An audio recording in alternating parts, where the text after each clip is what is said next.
Good morning guys. हम microbiology के अंदर हम टेटनस को डिस्कस कर रहे थे, टेटनस टॉक्साइड। पिछले लेक्चर के अंदर हमने टेटनस की pathogenesis, clinical features, investigation, treatment, ये सब हम डिस्कस किया। आज हम प्रोफाइलैक्सिस करेंगे। हमने एक टर्म पिछले लेक्चर के अंदर एक लाइन पढ़ी थी कि neonatal tetanus carries 80% death rate. Neonatal जो टेटनस है ना, वो 80% डेथ रेट रखती है, लेकिन उसको हम अगर ट्रीट करें तो उसकी मॉर्टेलिटी डिक्रीज़ हो सकती है। Decrease mortality with treatment.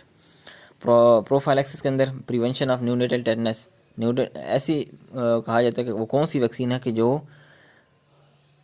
माँ के पेट के अंदर जब बच्चा हो तो उस टाइम दी जाती है, तो उसमें से वो है टेटनस टॉक्साइड। फर्स्ट प्रेगनेंसी अगर उस माँ की है तो उसको हम 2 इंजेक्शन देंगे।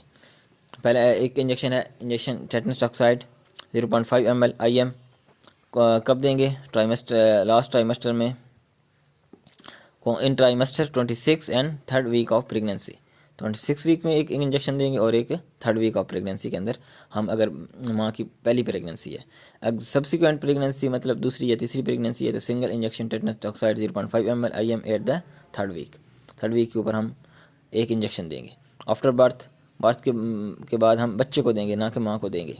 Injection tetanus toxoid DBT 0.5 ml IM at 6, 10 and 14 week. फिर हम ये यहाँ पे बच्चे को देंगे वैक्सीन। इसका बूस्टर है 18 मंथ के बाद बूस्टर होगा। उसके बाद फिर 5 ईयर के बाद, फिर 10 ईयर के बाद, फिर हम इसके बाद एक इंशाल्लाह ज़िंदगी रही तो 65 ईयर में।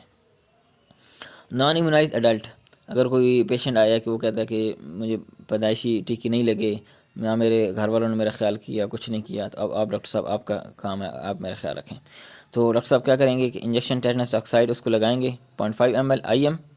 2 इंजेक्शन लगेंगे, एक आज और एक 4 वीक, 4 वीक अपार्ट, एक 4 वीक के बाद ये इसको इंजेक्शन टेटनस टॉक्साइड लगेगा। इसको हम क्या नाम देते हैं? Pre exposure prophylaxis.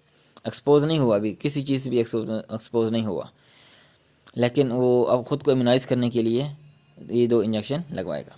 फिर आ जाता है पोस्ट एक्सपोजर प्रोफाइलैक्सिस, यानी एक्सपोज हो चुका है, वाउंड इंजरी हो चुकी है। After the contamination of skin wound with soil, injury हो गई, अब हम उस वाउंड को देखेंगे। वाउंड अगर हमारे पास क्लीन कट है या बैडली सॉइल्ड है। अगर क्लीन कट है तो पेशेंट से हमसे पूछेंगे कि नॉन इम्यूनाइज है। अगर पेशेंट नॉन इम्यूनाइज है तो हम क्या करेंगे? Give vaccine injection tetanus toxoid 0.5 ml IM। इसको हम जब हम वैक्सीन देते हैं तो हम इसको क्या का नाम देते हैं? Active immunisation. अगर पेशेंट इम्यूनाइज है, इम्यूनाइज के अंदर हम क्या करेंगे? No need until unless last tetanus toxoid injection more than 5 year ago. हम पूछेंगे कि अगर इम्यूनाइज पेशेंट है, फिर उससे पूछेंगे कि लास्ट टाइम आपको टेटनस टॉक्साइड का इंजेक्शन कब लगेगा। अगर वो कहेगा कि 10 साल के अंदर लगा है तो फिर हम उसको इंजेक्शन टेटनस टॉक्साइड लगेंगे। अगर वो कहेगा कि डॉक्टर साहब वो 15 साल पहले लगा था तो फिर हम अगर 15 साल से पहले लगा था तो हम उसको फिर इंजेक्शन टेटनस टॉक्साइड लगाएंगे। अगर वो 10 साल के अंदर कहेगा कि जी 5 साल पहले लगा था, 6 साल पहले लगा था, फिर हम उसको जस्ट ऑब्ज़र्व करेंगे, उसके वाउंड को वॉश करेंगे और ड्रेसिंग करेंगे। फिर अगर दूसरा आ जाता है कि बैडली सॉइल्ड है, पेशेंट आया बिल्कुल मिट्टी में, ज़ख़म उसका जो है ना मट्टी से भरा हुआ है। पेशेंट से पूछेंगे कि नॉन इम्यूनाइज है। अगर पेशेंट नॉन इम्यूनाइज है तो हम एक्टिव इम्यूनाइजेशन करेंगे, वैक्सीन लगाएंगे, injection tetanus toxoid 0.5 ml IM। और फिर या पैसिव इम्यूनाइजेशन। पैसिव इम्यूनाइजेशन होती है कि हम उसको डायरेक्ट एंटीबॉडीज़ देते हैं। वैक्सीन तो होती है बॉडी में गई, उस बॉडी ने फिर एंटीबॉडीज़ बनाई है, लेकिन यहाँ हम डायरेक्ट एंटीबॉडीज़ दे रहे हैं। Injection human tetanus immunoglobin 250 ml international unit देंगे हम बेड नॉन इम्यूनाइज पेशेंट में। अगर पेशेंट इम्यूनाइज है, no need until unless last tetanus toxoid injection more than 5 year ago. अगर पेशेंट कहेगा कि मुझे लास्ट टाइम जो वैक्सीन लगी है वो 6 साल पहले लगी है तो फिर हम उसको टेटनस टॉक्साइड का इंजेक्शन लगाएंगे।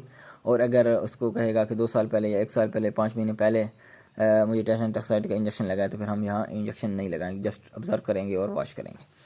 फिर हमारे पास दूसरा आया था क्लास्ट्रीडियम बोtulism। हमारी बॉडी के अंदर 2 ही टॉक्सिन है जो बहुत ज़्यादा ख़तरनाक है। एक टेटनस टॉक्साइड जो हम ऑलरेडी डिस्कस कर चुके हैं, और दूसरा हमारे पास है क्लास्ट्रीडियम बोtulism।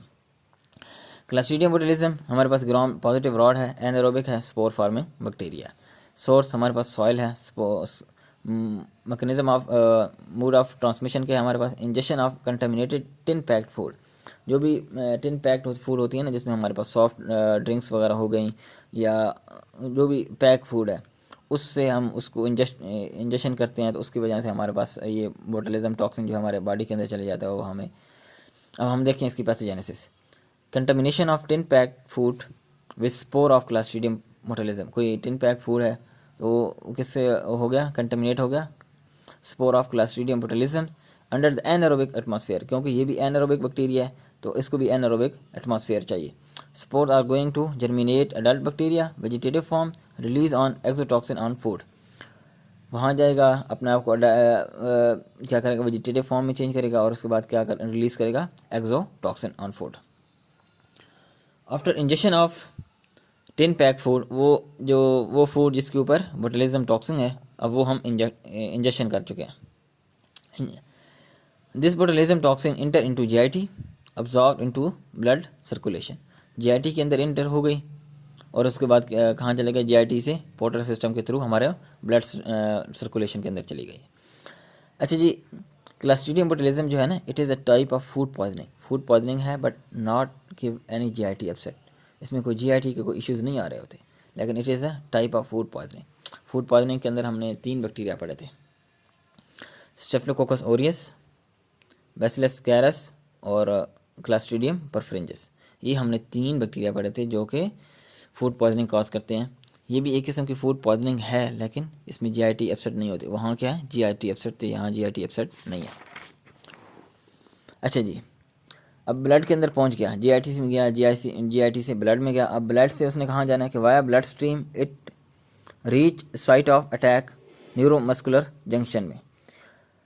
ये इसका साइड ऑफ अटैक क्या है, न्यूरोमस्कुलर जंक्शन। और टेटनस के अंदर क्या था कि वो न्यूरोमस्कुलर जंक्शन से जाएगा, फिर नर्व टर्मिनल पे जाएगा, नर्व टर्मिनल से वो नर्व के थ्रू होता हुआ ब्रेन और स्पाइनल कॉर्ड तक जाएगा। वहाँ साइड ऑफ अटैक क्या था, ब्रेन एंड स्पाइनल कॉर्ड। यहाँ साइड ऑफ अटैक क्या है, neuromuscular junction, where it is going to inhibit and chief the neurotransmitter. Neuromuscular junction में जाता है, वहाँ जाके इनहिबिट कर देता है किसको, न्यूरोमस्कुलर ट्रांसमीटर जो हमारे पास एसिटाइल कोलिन है। Due to inhibition of acetylcholine neuromuscular transmission also inhibited, muscle become paralyse flaccid. वहाँ क्या थे, मसल बिकम स्पास्टिक, कंट्रैक्ट कर लेते हैं, लेकिन यहाँ क्या हो जाता है, पैरालाइज हो जाते हैं, बिल्कुल वीक से हो जाते हैं, कमज़ोर से हो जाते हैं, क्योंकि एसिटाइलकोलिन नहीं जा रही है। एसिटाइलकोलिन नहीं जाएगी तो वो क्या होगा, नर्व टर्मिनल या न्यूरोमस्कुलर जंक्शन जो है ना वो वीक हो जाएगा, और उसके बाद क्या हो जाएगा, इसमें मसल जो है, मसल बिकम पैरालाइज। और उनमें से एक मसल कौन सा है, डायफ्राम आल्सो वीक। हमारे पास जो चीफ रेस्पिरेटरी मसल है ना, उसको भी कर देते हैं फ्लैसिड डायफ्राम। डायफ्राम बिल्कुल क्या हो जाते हैं, कमज़ोर सा हो जाता है, कंट्रैक्ट नहीं, रिलैक्स सा हो जाता है बिल्कुल। सडन ऑनसेट है क्लिनिकल फीचर में। History of injection of tin packed food होगा, हिस्ट्री होगी पेशेंट को, कहेगा कि मैंने कुछ दिन पहले या अभी जो क्या कहेगा, एक सॉफ्ट ड्रिंक यूज़ की है, उसकी वजह से मस्कुलर वीकनेस होगी। और मस्कुलर वीकनेस यहाँ क्या हो सकती है, डिसेंडिंग पैटर्न।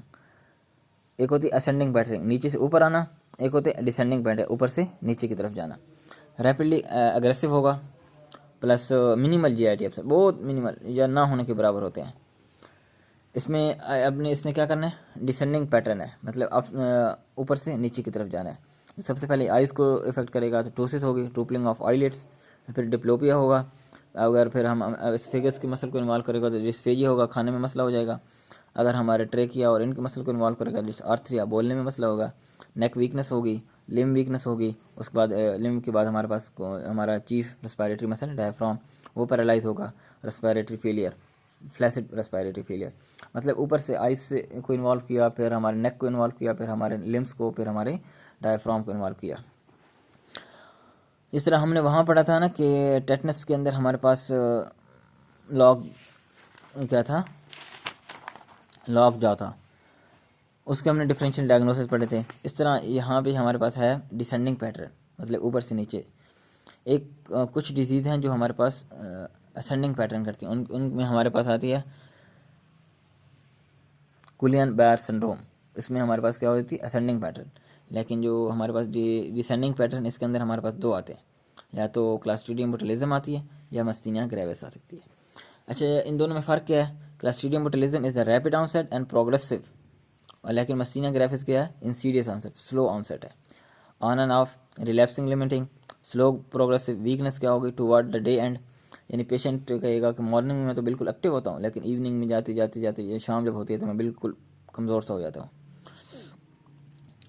अच्छा जी, एसिटाइलकोलिन कंजप्शन, क्योंकि क्या हो जाता है, क्योंकि मॉर्निंग में तो हमारे पास एसिटाइलकोलिन वगैरह होती है, लेकिन हम काम वगैरह करते हैं तो acetylcholine consumption during day decrease हो जाती है और रेस्पिरेटरी फेलियर हो जाता है टेक मंथ। और इसका हम क्या नाम देते हैं, अगर रेस्पिरेटरी फेलियर हो जाए तो इसका हम क्या नाम देते हैं, मस्तीनिया क्राइसिस का नाम देते हैं। ये सिर्फ मस्तीनिया ग्रेविस के अंदर है, स्लोली ऑनसेट है, लेकिन बोtulism टॉक्सिन क्या है, रैपिड ऑनसेट। फिर डायग्नोसिस क्या है हमारे पास, एब्सोल्युटली क्लिनिकल इन्वेस्टिगेशन के अंदर हम करेंगे माउस प्रोटेक्शन टेस्ट। उसमें क्या करेंगे कि सस्पेक्टेड फूड, जो फूड हम खाई है, इस गिवन टू लेबॉर्ट्री एनिमल को देंगे। लेबॉर्ट्री एनिमल में मोस्टली जो कॉमन होता है कि वो माउस होता है, चूहे। It will die until unless give botulism anti toxin, वो डाई हो जाएगा अगर हम उसको एंटी बोtulism टॉक्सिन नहीं देंगे। ट्रीटमेंट हमारे पास, पेशेंट हमारे पास आएगा अगर रेस्पिरेटरी फेलियर हो चुका है, इन्वॉल्व हो चुके हैं, तो हम रिससिटेट करेंगे, मैकेनिकल वेंटिलेशन करेंगे। Drug of choice is botulism anti toxin. क्यों, उसमें भी क्या था, टेटनस टॉक्साइड इम्यूनोग्लोबिन थी, या इंजेक्शन टेटनस टॉक्साइड था। क्यों, क्योंकि वहाँ यहाँ वाला बैक्टीरिया, वहाँ वाला बैक्टीरिया, दोनों ने, बैक्टीरिया कुछ नहीं कर रहा, बैक्टीरिया जो आगे अपना टॉक्सिक प्रोड्यूस कर रहा है ना, वो आगे जाके इशू कर रहा है। तो इसलिए हमने उस टॉक्सिक को ख़त्म करना है, ना कि बैक्टीरिया को। बैक्टीरिया तो कब का ख़त्म हो चुका है। अच्छा जी, इसमें क्योंकि नो रोल ऑफ एंटीबायोटिक, क्योंकि बैक्टीरिया है नहीं, बैक्टीरिया की इन्वॉल्वमेंट है नहीं, तो फिर हम एंटीबायोटिक क्यों देंगे। In fact botulism, history of honey injection right after bath. अगर एक छोटा बच्चा आता है, छोटा बच्चा यानी इन्फेंट जो है ना, उसके अंदर बोtulism कैसे हो सकती है कि जी बच्चा पैदा हुआ तो हमने क्या किया, घर में कोई पड़ा शहद पड़ा था, और शहद को हमने क्या कर दिया, बच्चे को दे दिया। जो वो हम जो अक्सर कहते हैं ना कि घुट्टी दे दी, वो घुट्टी के अंदर अगर आपने शहद दे दिया और वो शहद क्या था, कंटेमिनेटेड था विद बोtulism टॉक्सिन के साथ, तो वो जब वो after injection infant respiratory failure हो सकता है और मोस्टली बच्चे की डेथ भी हो सकती है। या फिर हो सकता है थेरापेटिक यूज़। अब बोtulism के क्या हैं, बोtulism टॉक्सिन के एक्लेजिया के तौर पे काम करता है। एक्लेजिया क्या है, फेलियर ऑफ लोअर एसोफेजियस स्फिंक्टर। हमारा जो एक अपर एसोफेजियस स्फिंक्टर होता है, एक लोअर एसोफेजियस स्फिंक्टर होता है, जो कि स्टमक में इंटर होने से पहले एक होता है। उसको रिलैक्स करने के लिए हम क्या करते हैं, बोtulism टॉक्सिन यूज़ करते हैं। उसकी अगर स्पॉस्टिक कंट्रक्शन हो जाए तो उसमें हम क्या करेंगे, इंजेक्शन बोtulism टॉक्सिन वाया एंडोस्कोपी। ये जैसे बोtulism टॉक्सिन जो है ना, ये हम IV नहीं दे सकते पूरी बॉडी की, ये हम लोकलाइज जो है ना इसका यूज़ करते हैं। फिर आ जाता है टॉर्टिकुलस होता है स्पॉस्टिक कंट्रक्शन ऑफ स्टर्नोक्लेडोमास्टाइड मसल। जी किसी की गर्दन अकड़ जाती है एक तरफ, तो उसके लिए हम यूज़ कर सकते हैं बोtulism टॉक्सिन, इंजेक्शन बोtulism टॉक्सिन। या बोटॉक्स थेरापी अक्सर जो है कॉस्मेटिक के अंदर यूज़ करते हैं। आपके जो फेस के अंदर झिरियाँ वगैरह पड़ जाती हैं ना, उन झिरियों को ख़त्म करने के लिए वो क्या करते हैं, बोटॉक्स थेरापी यूज़ करते हैं। अब नेक्स्ट लेक्चर के अंदर इंशाल्लाह हम गैस गैंग्रीन पढ़ेंगे, जो कि इसी ग्रुप के अंदर है, क्लॉस्ट्रीडियम परफरेंजिस, जिसने फूड पॉइजनिंग भी कॉज की है और साथ गैस गैंग्रीन भी कॉज कर रहा है। अगर आप माइक्रोबायोलॉजी को स्टेप बाय स्टेप पढ़ेंगे, क्लासिफिकेशन और उसके बाद स्पेक्ट्रम ऑफ डिजीज़ से बाद नमूनिया और ये सारी चीज़ें अगर आप एक पैटर्न के साथ पढ़ेंगे ना, तो माइक्रोबायोलॉजी आपको बिल्कुल हलवा लगेगी।